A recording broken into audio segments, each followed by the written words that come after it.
All'inizio del XIV secolo, l'Anatolia è un mosaico di ambizioni e rovine. Il colpo mortale alla stabilità della regione non è arrivato da ovest, da Costantinopoli, ma da est. La tempesta mongola, culminata nella disastrosa battaglia di Coseda del 1243, ha frantumato l'autorità del sultanato Selgiukide di Rum, un tempo signore indiscusso della penisola. In questo vuoto di potere, decine di principati turchi, noti come beylik, emergono dalle ceneri. Sono feudi guidati da signori della guerra, i bey. Molti di loro sono potenti, ricchi e si sentono i veri eredi del potere selgiukide, i Karamanidi, Karamanullar nel sud, che controllano la strategica città di Konya, i Germianidi nell'ovest, ricchi grazie alle loro miniere, e i Saruanidi e gli Audinidi, che dominano la costa egea e terrorizzano l'Egeo con le loro emergenti flotte corsare. E poi, nell'estremo nord-ovest, schiacciato tra questi potenti vicini e ciò che resta dell'impero bizantino, c'è il beylik più piccolo, quasi insignificante. È il dominio fondato da un capo tribù di nome Osman, con capitale nel modesto villaggio di Sout. Non hanno porti, non hanno grandi città, non hanno il prestigio dinastico dei Karamanidi. Come sappiamo delle loro origini? La verità è avvolta nella leggenda. Le fonti ottomane che ne parlano, come le cronache di Ashik Pashazade, furono scritte più di un secolo dopo, nel pieno della gloria imperiale. Ci raccontano la leggenda fondativa, il sogno di Osman, in cui un albero mistico cresce dal suo petto fino a coprire il mondo con la sua ombra, a simboleggiare l'impero futuro. Gli storici moderni, e in particolare il grande studioso Ali Linalk, interpretano queste storie come una chiara legittimazione a posteriori. La realtà delle origini ottomane, secondo Inalk, è più pragmatica e molto più interessante. Gli ottomani, infatti, possiedono un vantaggio che si rivelerà decisivo. Non sono solo un beylik come gli altri, sono uno stato Ghazi. Un Ghazi è un guerriero della fede. Mentre i potenti Karamanidi erano costretti a combattere principalmente contro altri musulmani per il controllo del vecchio sultanato, gli ottomani avevano un nemico chiaro e unificante, l'impero bizantino. La loro posizione sulla frontiera, l'Auci, li trasforma in un magnete. Attirano Akank, razziatori a cavallo, dervisci guerrieri e avventurieri da tutta l'Anatolia, tutti uniti dall'ideologia della Gazza, la guerra santa contro l'infedele, che prometteva bottino in questa vita e il paradiso nell'altra. L'altro vantaggio ottomano era la fatale debolezza del loro avversario.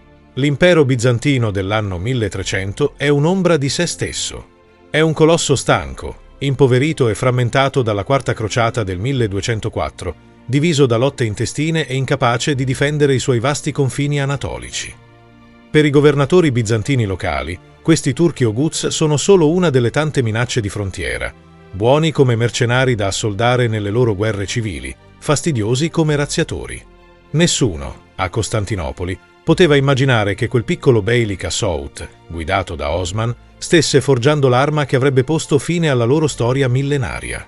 È in questo scenario, alla morte di Osman, avvenuta secondo la tradizione attorno al 1324, che il mantello passa a suo figlio, Orhan Ghazi.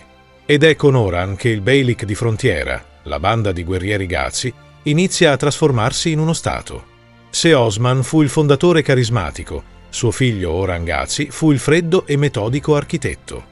La sua ascesa al potere segna l'inizio della trasformazione da una banda di guerrieri di frontiera a un'amministrazione sovrana. E questa trasformazione ha una data precisa, il 1326, la caduta di Bursa. Bursa non fu una conquista lampo. Fu il culmine di un assedio lungo e logorante, durato anni, che dimostrò la nuova capacità ottomana di superare le semplici scorrerie di cavalleria per dedicarsi alla complessa arte della poliorcetica, l'arte dell'assedio.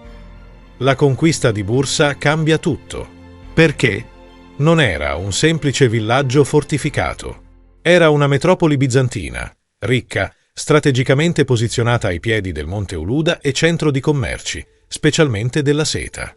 Aveva una popolazione cosmopolita, greci, armeni, turchi, artigiani e mercanti. Con Bursa, gli ottomani smettono di essere un clan militare nomade. Diventano uno stato stanziale. Orhan ne fa la sua capitale e, cosa più importante, inizia immediatamente a costruire.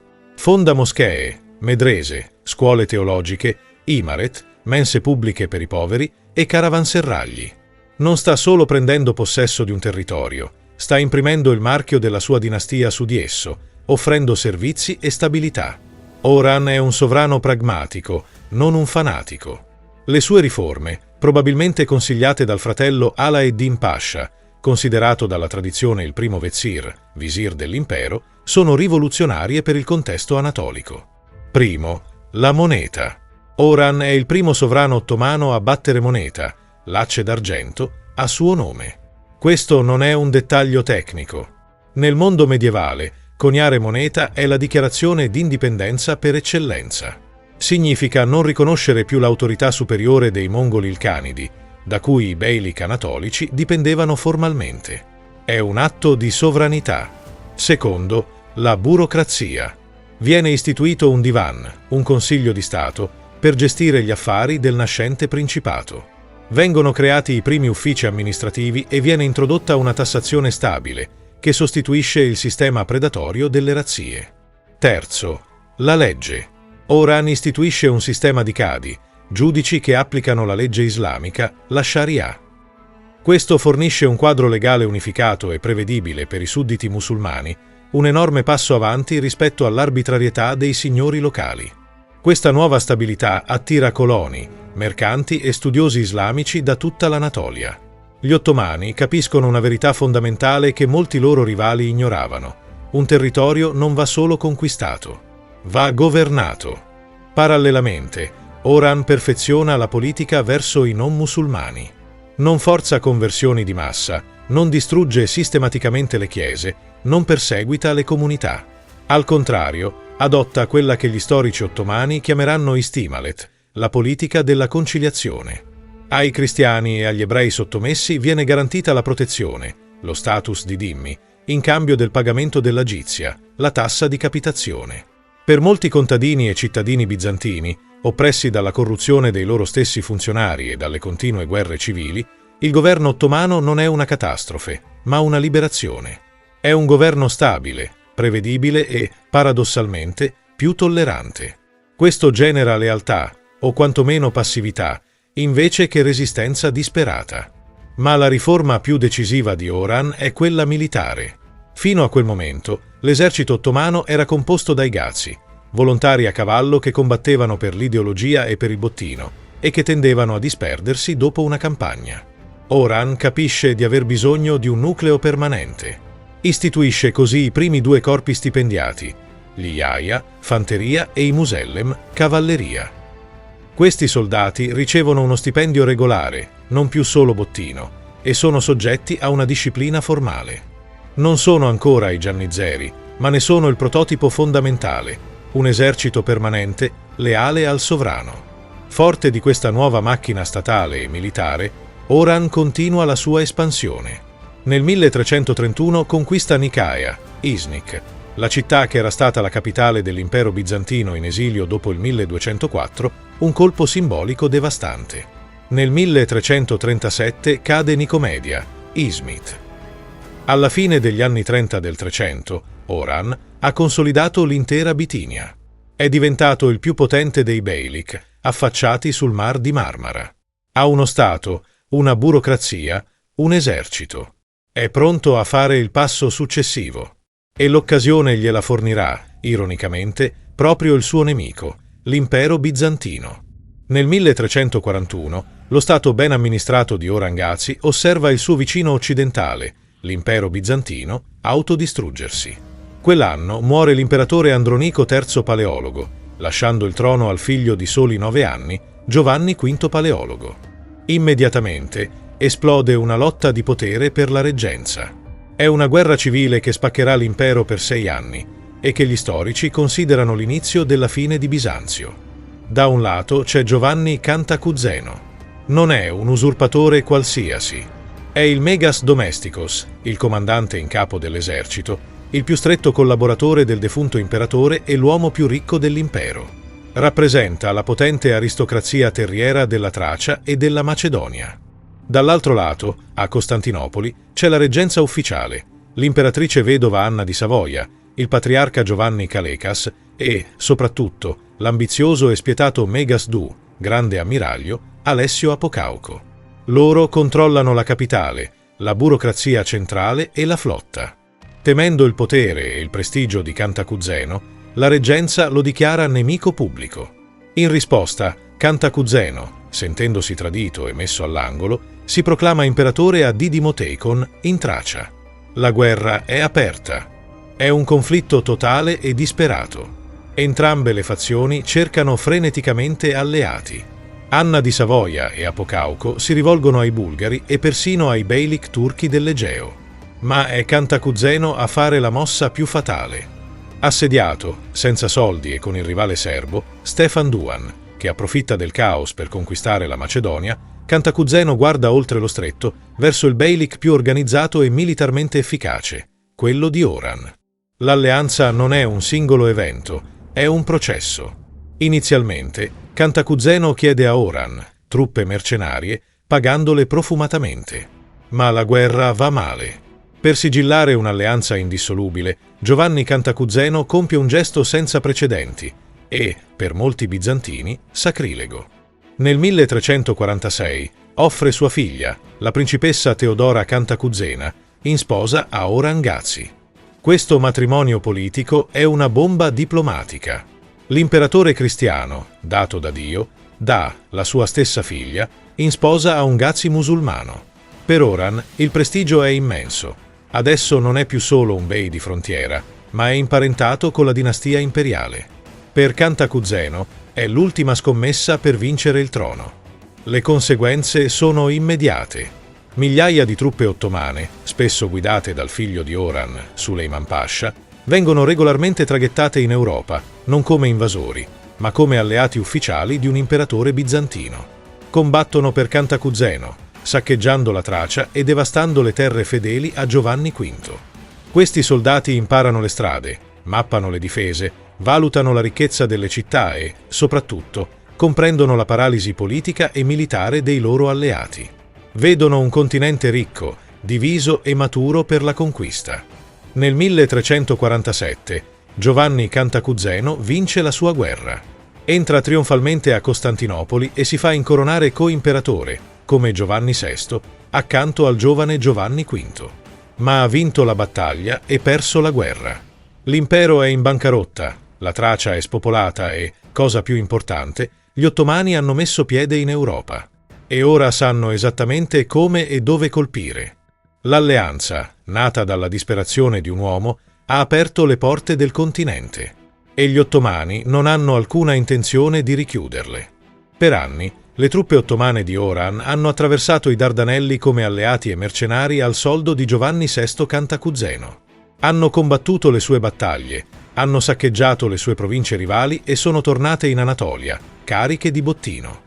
Per facilitare queste operazioni, Cantacuzeno aveva concesso a Suleiman Pasha, figlio primogenito di Oran e comandante delle forze ottomane in Tracia, l'uso della piccola fortezza di Zimpe sulla costa europea.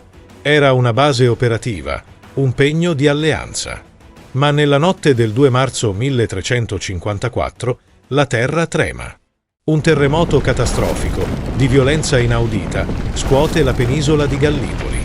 Le fonti dell'epoca, sia bizantine che ottomane, descrivono uno scenario apocalittico, città e villaggi rasi al suolo, il mare ritirarsi per poi abbattersi sulla costa. Per la città di Callipolis, Gallipoli, è la fine. Le sue mura millenarie, le formidabili difese che custodivano la porta d'Europa, crollano in un cumulo di macerie. La popolazione greca, terrorizzata e in preda al panico, fugge dalla città in rovina, temendo che anche le case rimaste in piedi possano crollare. Suleiman Pasha, accampato a Zimpe, non vede un disastro naturale. Vede un segno divino. Non attende ordini dal padre né istruzioni dall'alleato bizantino.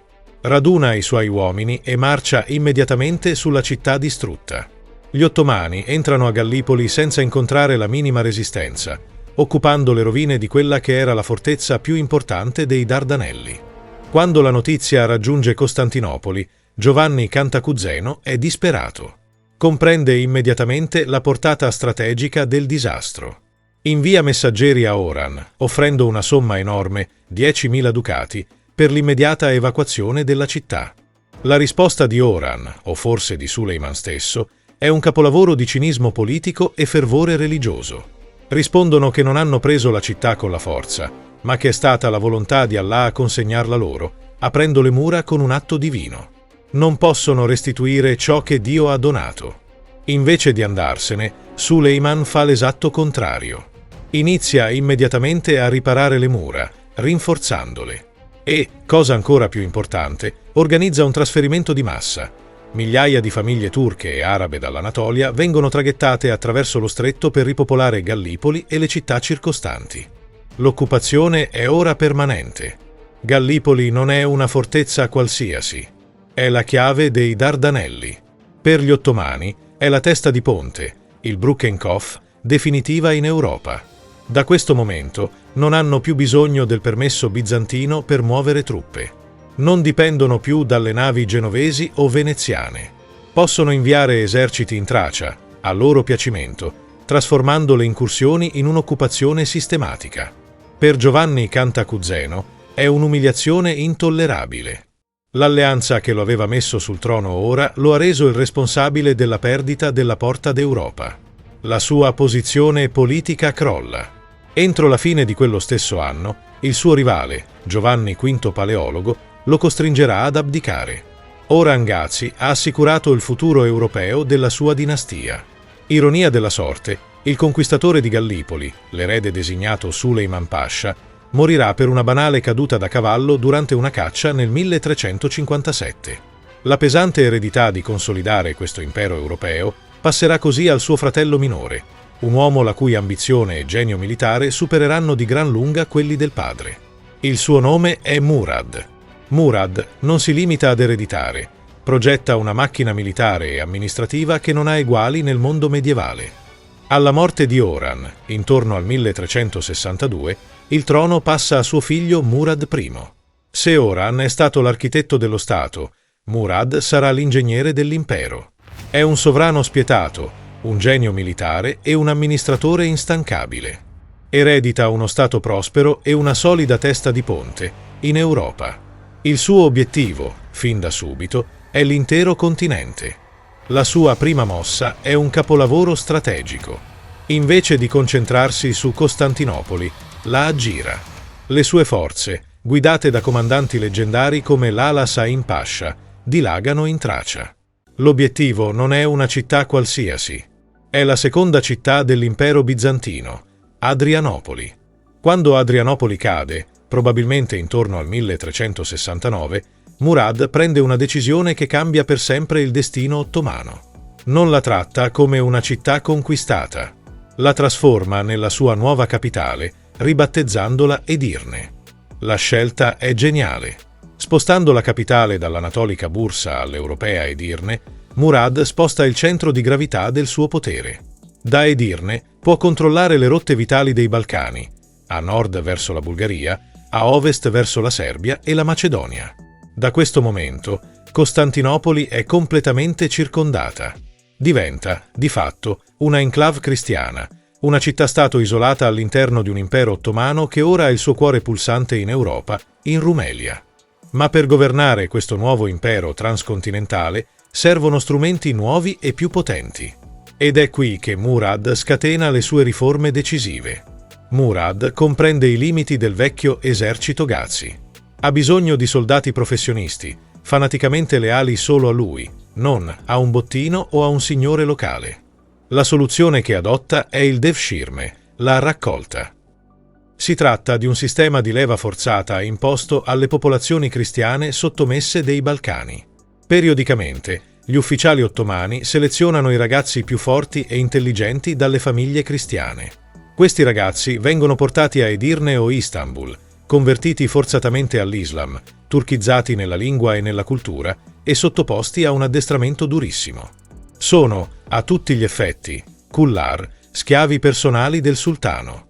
Non hanno famiglia, non hanno terre, non hanno altra lealtà se non quella verso il loro padrone e il loro reggimento. I migliori diventano amministratori, visir, governatori. Gli altri diventano la fanteria d'élite più temuta del mondo, gli jeniceri, i giannizzeri, la nuova truppa. Mentre i cavalieri feudali europei combattono per il loro signore e per l'onore, I giannizzeri combattono per il sultano e per la fede. Sono la prima fanteria permanente e stipendiata d'Europa dall'epoca delle legioni romane, armati di archi compositi e, presto, di armi da fuoco. La loro disciplina e il loro fanatismo sui campi di battaglia dei Balcani non avranno rivali. Accanto a questa fanteria di schiavi, Murad perfeziona il sistema per la cavalleria. È il sistema del Timar. Funziona così. Un cavaliere distintosi in battaglia, il Sipai, non viene pagato in denaro. Gli viene assegnato un Timar, ovvero il diritto di riscuotere le tasse, le rendite, di un appezzamento di terra conquistato. Attenzione! Questo non è il feudalesimo europeo. Il Sipai non possiede la terra. I contadini che la lavorano, spesso cristiani, non sono suoi servi. Egli è solo l'esattore del sultano. In cambio di questo privilegio, alla chiamata alle armi, il Sipai deve presentarsi equipaggiato per la guerra e portare con sé un numero prestabilito di soldati armati, i cebeli, proporzionale alla ricchezza del suo Timar. Il genio di questo sistema è duplice. Primo, crea una cavalleria pesante enorme, mobile e, soprattutto, autofinanziata, che non grava sulle casse centrali dello Stato. Secondo, impedisce la nascita di un'aristocrazia terriera ereditaria che possa sfidare il sultano. Il Timar non è, inizialmente, ereditario. Alla morte del Sipai, o in caso di suo tradimento, il sultano può riassegnarlo a un altro soldato meritevole.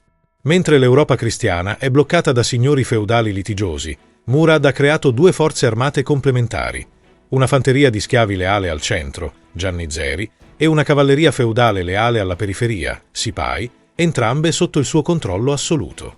Questa macchina militare e amministrativa, alimentata dalla ricchezza dei Balcani e dalla spinta ideologica della Gaza, è ora pronta a inghiottire i regni cristiani del sud-est Europa.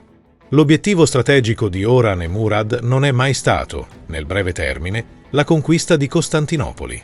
Prendere la regina delle città era un'impresa logistica e simbolica ancora troppo grande. L'obiettivo era più profondo e metodico: isolare Costantinopoli, renderla un'isola indifendibile in un oceano ottomano. Per farlo servivano delle chiavi strategiche e la macchina militare di Murad era progettata per ottenerle una a una. La prima chiave era l'amministrazione Bursa, la seconda il controllo dell'Anatolia occidentale, Izmit, la terza la porta d'Europa, Gallipoli, la quarta il centro operativo balcanico, Edirne, la quinta l'esercito mobile autofinanziato, il sistema dei Timar e dei giannizzeri. Ora Murad si muove per conquistare la sesta e decisiva chiave, la sottomissione dei regni balcanici. La strategia non è l'annessione immediata, ma l'usura. È una pressione militare, diplomatica ed economica costante, progettata per logorare il nemico e costringerlo alla sottomissione. I signori dei Balcani, tuttavia, non sono ciechi. I fratelli serbi, Vukain e Uljea, che governano la Macedonia, vedono la minaccia incombente da Edirne. Radunano una potente coalizione cristiana, stimata tra i 20.000 e i 70.000 uomini, per lanciare un attacco preventivo. Il loro piano è marciare su Edirne e cacciare Murad dall'Europa prima che sia troppo tardi. Nel settembre del 1371, l'esercito cristiano si accampa sul fiume Mariza, o Merik, vicino a Ernomen. Sono sicuri della loro vittoria e, secondo le fonti, molti festeggiano in anticipo, sottovalutando il nemico. Il comandante ottomano, Lala Sain Pasha, agisce con una velocità e un'audacia che diventeranno un marchio di fabbrica ottomano. Invece di attendere l'attacco, lancia un'incursione notturna a sorpresa contro l'accampamento cristiano. Il risultato è un massacro. La battaglia di Mariza è una delle sconfitte più catastrofiche nella storia dei Balcani. L'esercito della coalizione viene annientato. I due re serbi, Vukain e Uljea, muoiono nella mischia. Le conseguenze di Mariza sono immediate e irreversibili. Primo, l'impero serbo crolla, frantumandosi in una miriade di piccoli principati. Secondo, la strada per la Macedonia e la Bulgaria è completamente aperta. Terzo, i signori balcanici, terrorizzati, si affrettano a sottomettersi. Persino l'imperatore bizantino, Giovanni V Paleologo, l'antico rivale di Cantacuzeno, non ha scelta. Diventa formalmente un vassallo del sultano Murad. È l'umiliazione suprema. L'imperatore dei Romani ora deve pagare tributo al Bey turco e, su richiesta, fornire truppe per le sue campagne. La sesta chiave è inserita. Murad ora controlla i Balcani non solo con la forza, ma anche attraverso una rete di vassalli cristiani, serbi, bulgari e persino l'imperatore bizantino, che gli pagano tributi e combattono sotto le sue insegne. Costantinopoli è ora completamente isolata, circondata da territori, controllati direttamente o indirettamente dal sultano. La macchina da guerra ottomana non si ferma. Continua la sua lenta espansione, sottomettendo la Bulgaria e spingendosi verso ovest. Questa inesorabile avanzata porta all'ultima, grande coalizione del XIV secolo. Il principe serbo Lazar Rebeljanović, consapevole che il suo stato è il prossimo sulla lista, stringe un'alleanza con il re bosniaco, Tvurtko I e altri signori cristiani. Nel giugno 1389 i due eserciti si incontrano in una piana, chiamata Kosovo-Polje, il campo dei merli. È uno scontro brutale tra due mondi. Da un lato, la cavalleria feudale cristiana. Dall'altro, la macchina da guerra composita di Murad, gli Akank, cavalleria leggera, che schermagliano, i Sipahi, cavalleria pesante, che caricano sui fianchi, e al centro, per la prima volta in una battaglia campale di questa scala, il muro di fanteria dei Giannizzeri. La battaglia è feroce e il suo esito rimane incerto per ore. Poi accade l'imprevisto. Secondo le fonti, un nobile serbo, Milo Bilic, finge di disertare. Portato davanti a Murad, estrae un pugnale nascosto e colpisce a morte il sultano. È un atto di tirannicidio quasi senza precedenti. Ma invece di gettare nel caos gli ottomani, sigilla la loro vittoria. Il figlio di Murad, Bayezid, presente sul campo, assume immediatamente il comando. Nasconde la morte del padre, fa strangolare il fratello rivale Yaqub, assicurandosi la successione, e lancia un contrattacco devastante che annienta l'esercito cristiano. Il principe Lazar viene catturato e decapitato sul corpo del sultano morto. La vittoria a Kosovo-Polje è totale. Murad I muore sul campo, ma muore da vincitore, lasciando al figlio Bayezid un impero che è, a tutti gli effetti, il padrone indiscusso dei Balcani. Quando parliamo dell'impero ottomano, l'immaginario corre al 1453. Alle mura di Costantinopoli, ai cannoni di Urban, al giovane Mehmet, il conquistatore. Ma la storia che abbiamo raccontato oggi dimostra che il 1453 non è un inizio, è un epilogo. È la conclusione metodica, quasi inevitabile, di un processo iniziato 130 anni prima. L'impero che prese Costantinopoli era già un impero maturo, potente e inesorabile, forgiato non sul Bosforo, ma nelle piane dell'Anatolia e sulle montagne insanguinate dei Balcani. Il vero fondamento dell'impero ottomano non è la polvere da sparo, ma l'amministrazione, l'adattabilità e la pazienza strategica. È un fondamento costruito da Orhan Gazi, il pragmatico architetto che trasformò una banda di guerrieri Gazi in uno Stato, coniando moneta, costruendo una burocrazia e sfruttando con astuzia spietata l'autodistruzione dei suoi rivali bizantini. È un fondamento consolidato da Murad I, l'ingegnere imperiale. L'uomo che spostò il cuore del suo potere in Europa a Edirne, che comprese la debolezza del feudalesimo cristiano e vi oppose una macchina da guerra ineguagliabile, combinando i cavalieri Sipahi, autofinanziati dal sistema Timar con la lealtà fanatica dei Giannizzeri, schiavi personali del sultano. L'impero nasce con le riforme di Orhan, si assicura l'Europa con il disastro di Gallipoli e divora i Balcani con la vittoria decisiva a Maritsa. In fondo, la differenza è questa. Orhan costruisce lo Stato. Murad progetta l'impero. Mehmet, un secolo dopo, ne raccoglierà semplicemente l'eredità più luminosa. È così che un piccolo beylik di frontiera, quasi insignificante, divenne una potenza destinata a dominare 3 continenti e a segnare il destino del mondo per 500 anni. Questo primo episodio fa parte della nuova serie, Imperi in guerra. Iscriviti al canale per non perdere gli episodi successivi della serie. Grazie per aver visto il video e se vuoi lascia un commento. Ci vediamo al prossimo episodio.